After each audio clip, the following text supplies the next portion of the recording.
Welcome to the Less Stress Life, where we help women and families overcome fatigue, food sensitivities, and inflammation. And the goal here is really to help you heal yourself.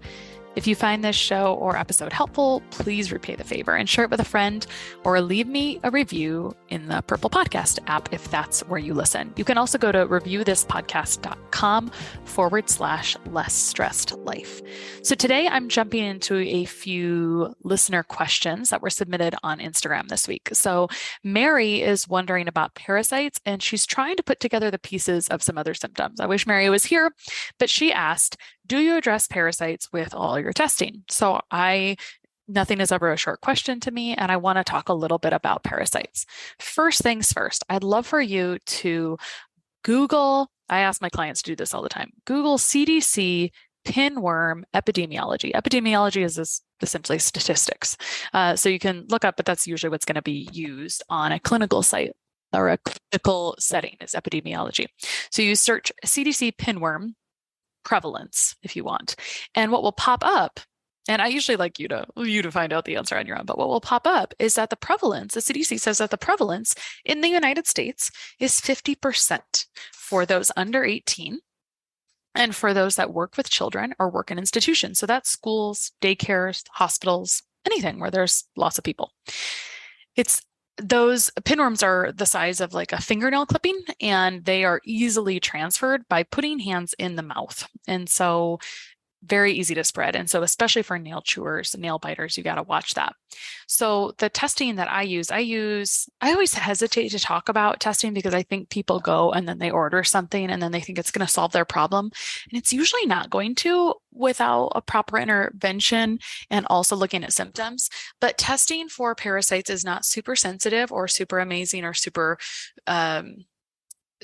you can have parasites without positive testing. So let's kind of break this down by conventional and functional testing. If you go to the conventional doctor and you have a positive parasite test, you have a serious problem because usually that's going to show up if you have a raging serious infection at this moment. And I have had people come to me who say, yeah, I tested positive after I got back from XYZ trip and this is what they gave me. And we talk through that. So when I do a GI map, which is the test I prefer to use in practice after testing different tests, that test does have some evidence, or it does show results for protozoa, and it does have worms. I've only had two clients in many, many years of history present with worms on that test. The clinicians that actually work there think that maybe it's not sensitive enough. I go a little bit by symptoms also. So I want to mention symptoms that they are not always parasites. Fingernail biting, where we just talked about why that would be related, because there's like a contamination. And so you get things underneath the nails and then they end up in your overall GI tract. Restless sleep or sleep issues, especially cyclical during just certain parts of the month, like the full moon. Itchy anus. Night sweats that are not related to hormones or menopause. Sleeping with your pets can be a potential cause. Bedwetting, serious emotional outbursts. Restless, we talked about restless sleep, but also like intermittent diarrhea, constipation. The rest are just general gut issues. So I look for those big red flag ones. So big, huge mood swings, especially certain times of the month. Itchy behinds, especially certain times of the month. Really poor sleep, especially certain times of the month. So again, some of these can overlap, but those are the ones that kind of really stick out. So Mary also said that her symptoms included moodiness, poor sleep, loose bowels every other year. She said every other year for the least 6 months. I think she meant every other month for the last 6 months. Hair thinning, dry skin, and postnasal drip often. So these can actually point to many different things, depending on Mary's age, her history, etc. So if she had given me more information, I could do a little bit more with it. I would say with hair thinning, dry skin, sometimes that could be something to do with thyroid. It would depend on the age. Did she have COVID this year? Could it be some essential fatty acids? In general, I'm going to go ahead and just check out what's going on in the gut. And then I'm going to take a really holistic approach to correcting imbalances in the gut, whether it's parasites or fungus or bacteria or other imbalances that are impacting how you digest and absorb nutrients. Because if you don't absorb nutrients like amino acids, your neurotransmitters aren't going to fire regardless. So if you don't have good gut health, you're not going to make serotonin, which is a precursor to melatonin. So you're going to have poor sleep. If you don't have good gut health, you're going to have potentially loose bowels. intermittently over time. So, and that can also, those nutrient deficiencies could also potentially lead to hair thinning. Some causes of hair loss would be thyroid, COVID, fungal infection topically. Those are some of the big ones I see. Dry skin, that can be from thyroid. It can be from, again, nutrient deficiencies. It can be, and so those nutrient deficiencies may relate to how well a system like the liver or something can operate and help. So the liver is going to really predict how bile is made and how you're going to digest fats. And those fats are part of every layer of every cell. And so if you don't have good fat absorption, you're not going to absorb a ton of nutrients that are going to contribute to dry skin. And then her last symptom that she mentioned was postnasal drip often. So postnasal drip often, that can be general gut health stuff. It can be fungus and bacteria stuck in the sinuses, can be something a little more serious. But I find when I'm holistically treating gut health and addressing all of those imbalances, that usually corrects. So I hope that helps Mary. All right, so the next questions come from Jordan, and Jordan submitted a little bit. She had a lot of information here. So let me do my best to talk through this verbally so it is not too confusing. And I also want to mention, and I think it's a good time to mention some frameworks that I would use when I look at someone's case in general. So if you've been around for a while, you may have heard me talk about the healing triad. This is just something I kind of made up. But it's totally relevant. So imagine a triangle. You can look at any symptom or issue through this lens of having an emotional angle, a structural angle, or an external angle, and then a nutritional or internal angle. And Jordan is going to, in her questions, it includes some gut questions, but it also includes some skin and eczema questions. So let me give you the version of the triad from eczema. So from the emotional stress and lifestyle, underneath that corner is going to include and this all affects skin health, stress, sleep, mindset, movement, habits, relationships. On the other corner, and the thing about that's tricky with skin is that it's double the work. It's external and it's internal. You have an external barrier and then you've got an internal barrier. And if there's a lot of infection or breakdown of the barrier topically, it can be hard to heal very quickly internally. So sometimes we have to be addressing the topical as much or more in the beginning as the internal. The problem or the shortcoming with eczema and skin issues is we often think it's only topical, but skin grows from the inside out. So the external or structural interventions for skin, for example, can be creams, oils, baths, medications, and reducing toxic exposure and load. Now, if this was something else like I have back pain or emotions, it might be physical adjustments, biomechanics, chiropractic, physical therapy, ergonomics that you're doing, footwear, all types of things that make a difference in that corner. So that's the external or structural corner. And then finally is my corner where I hang out, which is the internal or nutritional.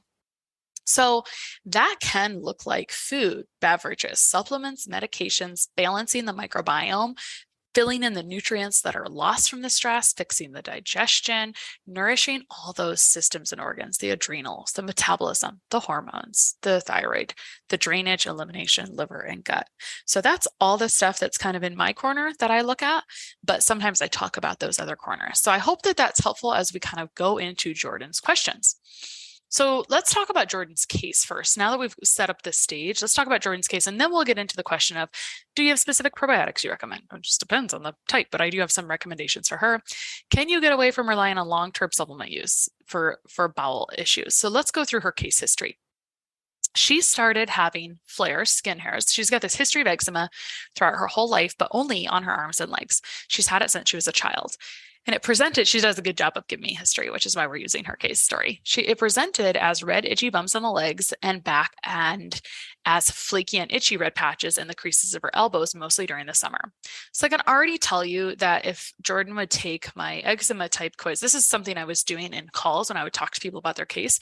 She's a very classical story where it was first gut mediated, where in children, it's usually going to show up red spotted inside the creases of your elbows and behind your knees and look red and spotted. If you have darker melanated skin, it may appear darker.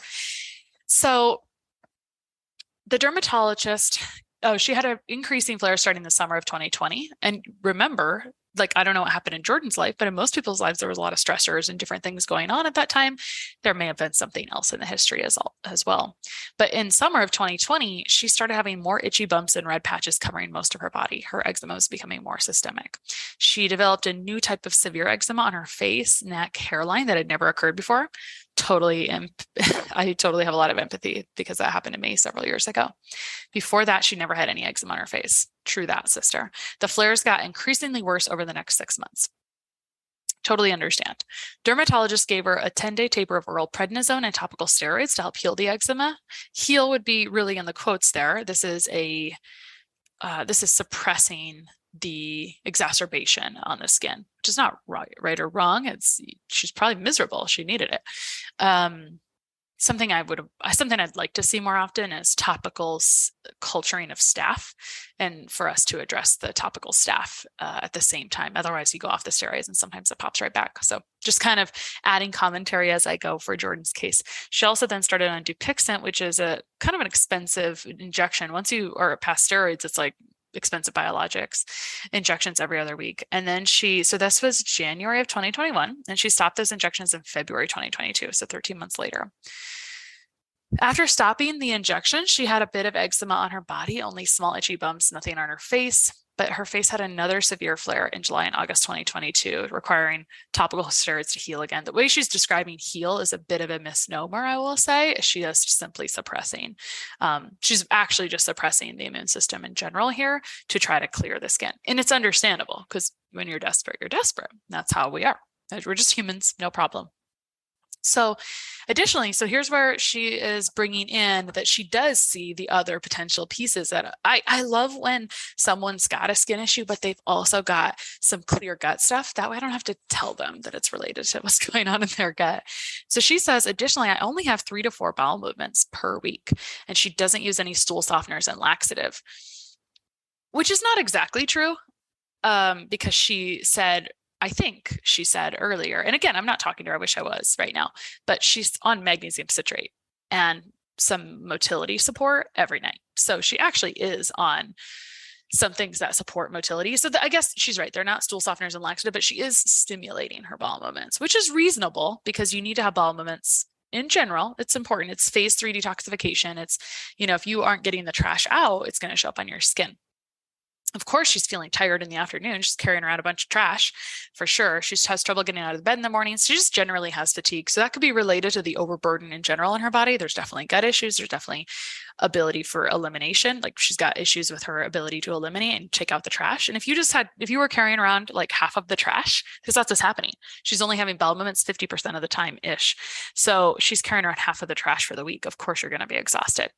So now she is having new issues of waking up in the middle of the night and muscle cramping. No shocker here. If you struggle with gut and elimination issues, it is normal to wake up between 12 and 4 a.m. And muscle cramping is not 100% certain, but it can often be related to magnesium issues, which is funny because she's taking magnesium. She's not taking a very absorbable type. And if your stress is high, you're dumping magnesium faster than you could possibly replete it. So she saw a functional MD who did blood work and a Vibrant Wellness gut zoomer stool test. And that stool test is not too bad. I don't love it, but it's not bad. The stool test came back and showed that she had intestinal permeability or leaky gut. She had some moderate small intestinal bacterial overgrowth and other categories, she said. The thing I don't like about that test is that they make some really clear, they're trying to make it easy for everyone to read, but it's really horrifying because next to the bacteria, it'll say like, this is related to cardiovascular disease. And like, it just doesn't. Anything that induces more stress for people is usually like not the best thing if it's not necessary. So because she saw a functional MD, sometimes the MDs will kind of treat from their conventional toolbox a little bit. Like they'll use a functional test, but then they will sometimes treat with just what they know. So this MD gave her a SIBO diet and a regimen. Sometimes people go on a medication for SIBO. To me, there's a lot of topics built up in here, but my opinion is that when we treat, aka for SIBO, and you can use the word SIBO interchangeably with large intestinal dysbiosis, we're missing upstream and downstream in the GI tract. And so people sometimes have relapse issues. I think not addressing the downward stream effects on stress and minerals can lead to relapse. Actually, I think that's a huge problem. The other stool test findings included that she was spilling fats in her stool. So she, again, liver not working, liver gallbladder function not working well, not shocking at all. Low secretory IgA or low immune cells in the gut, also not shocking and surprising. This is suppressed by stress and gut pathogens. High anti-gliadin, that is a marker that tells you if you are having a reaction to gluten. Low short chain fatty acids, those are what should be created in the gut if you had a healthy microbiota, et cetera. So none of that is shocking. Lots of opportunity for improvement. Now, were all of those things addressed? Can't say if I hadn't seen the protocol and how long she did it. So that's a tricky thing about someone coming in that's seen someone else. And I'm happy to go over this here in a context where hopefully it's helpful for everyone. But sometimes you go in and you don't get you don't finish the job, not you, not your provider. Like somehow the job doesn't get finished. There's no blame here, but somehow the job doesn't get finished. We don't do things quite long enough. I can tell already that the MD gave her a regimen for 30 days. That certainly wouldn't be long enough to correct all of these different things. Now you can be efficient. You can get things done in 2 to 3 to 4 months. But if the whole plan was 30 days only, and that was the only follow-up, then no, that's not enough for everything that was wrong here. We have broken immune system. We're not processing fats well. We're not processing fibers well. That's why we have low short chain fatty acids, which is what helps your body heal itself. So there's so much I can pull from this. Some other labs that she had done was that she had her omega-3s checked and that was low. So omegas get used up in inflammation. And if your omegas are going to be low, you're going to have dry skin and you're not going to, this goes back to like fat digestion. So one is intake and second is fat digestion. So intake is a big thing though too, because the really only sources of omega-3 fatty acids are essentially from fish and algae. So if you're not eating those, you wouldn't really have enough omega-3s anyway. Her liver enzymes were high. Now, I will tell you that things are really a mess if your liver enzymes are high. Your liver enzymes don't have to be high for you to support your organs. And what else? She had a trending low vitamin D. Functionally, we went that vitamin D around 50. Conventionally, we went around 30. Hers came in around 33. So I would look at multiple things, honestly, with that. Like vitamin D is a bit of a tangent for me these days, but I wouldn't probably be supplementing individual vitamin D on that, or at least long term. I wouldn't. I think there's a lot of other fish to fry in this case that are much more important. But I will tell you that Jordan is partially exhausted because her B12 is 246. I do want to harp on this for a moment. The reference range for B12 has continually dropped as I've been in practice. It used to be like 350 up to 1200. Now it's like 2-ish, 250 to maybe 900. Reference ranges are made and adjusted based on like essentially the most like a sample size of the population that's recently tested. And we don't have a very healthy population. So we're basically judging our reference ranges on a suboptimal population in the first place. So it's not a healthy population to be. If Jordan was my client and I saw this B12, I'd be giving her B12. And then I'd also be having a discussion about what caused low B12, because I don't work in elementary school. And so I don't believe that like when you have low B12, you just give B12 perpetually and like, congratulations. She will have improved energy from taking the right kind of B12, but we want to get to the root cause of the B12, which is gut issues. So all right, what else do we want to know? She also had a whole bunch of hormone labs tested, which I think was fine, but not totally necessary at this stage for sex hormones anyway. That's just my personal preference. I kind of want to focus on what makes the most sense, but everyone's kind of got a little different way to do their thing. But all of those tests were normal. I'm scanning through them. I won't read them to you. Her current supplements are magnesium citrate, a non-absorbable type of magnesium that helps you move your bowels. And it's better to move your bowels than not to move your bowels. So carry on if that's what you want to do. I would say like the fact that she's on this and a motility, a migrating motor complex supplement, and a product called Antrantil, which helps with bloating. It kind of like eats up some gas and bloating. Essentially, it's is it I've had lots of it in the past. I don't really use it in practice anymore. I think it's a tree. Anyway, some kind of, it doesn't even matter. But this is a combination of I can't poop yet. And so her gut issues never got resolved in the first place with her first protocol. So what I see, I look at case reviews a lot. This is like a new common normal for me. I'm coming in, looking at other people, what they did, and then figuring out where the gaps are of why this person didn't get better. So Jordan, your gut, far as I can tell, your gut stuff is not corrected yet. I don't see where you supported your elimination to detoxification whatsoever with what you've been on personally. And then Jordan had specific questions about specific probiotics. How do you get away from relying on long-term supplementation for regular bowel movement? So I want to address this one first because it's the most similar to what we were just talking about. So she was currently taking 450 milligrams of mag each night, which is a decent, like a bit of a higher dose, fine, but a bit of a higher end dose on Trintil and Motility Pro. So you correct your gut imbalances. That is not clear. That I know you think you did that, but it's obviously not corrected here from what I can tell. Gut imbalances, and you also got to look at the stress chemistry. I look at mineral repletion, et cetera. So all those things can play a role in regular bowel movements, all of the things. And then what's my experience with using a low FODMAP or SIBO diet for healing your gut? Or have you seen these to be successful in the long term with people that add most foods back in? Thanks for asking this question. I don't really care for this approach at all. It reduces the food for the bacteria, so it makes it look like you feel better in the short term. So that's not right or wrong, but I wouldn't do this for more than 2 weeks. And if you aren't being able to add things back in, your protocol just wasn't effective, and you didn't do, it's just, you're not done. There's clearly still problems here. Probiotics I use, since you've got skin issues, there are a couple out there on the market that may or may not, I don't think they're going to cure anything in your case, but Skinessa is a probiotic that is taking strains specifically that were shown in research to help with skin issues. I find it's been more useful for psoriasis than eczema in practice. So just throw that out there. Microbiome Labs came out with a skin supplement. You get so few for the cost. I don't really see the advantage. They've come out with so many products lately. Their product line's getting a little diluted to me. And I haven't found that particular product to be really life-changing yet. But I will say I use spores.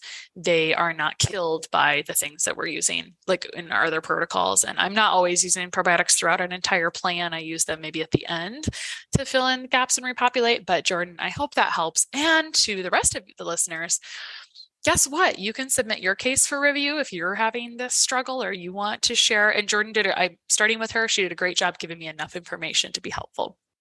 So I hope that I was helpful for Jordan.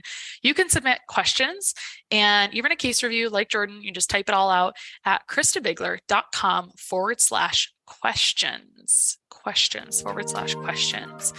And as I see, that's an easy place for me to compile all those. So I'm not kind of running all over getting them, and then I can record them hopefully on a weekly basis and send them out to you. Have a great week, and I will talk to you next time. Access to functional or specialized medicine testing and standard blood work is a big piece of personalizing care plans to help our clients succeed. But getting accounts with multiple labs and ordering and tracking results from many different web portals slows efficiency by bogging us down in admin work. This is why I'm completely obsessed with our podcast sponsor, Rupa Health.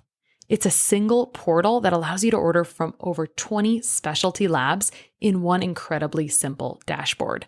I'm talking less than 30 seconds to set up your free account and about 30 seconds to order the labs you need.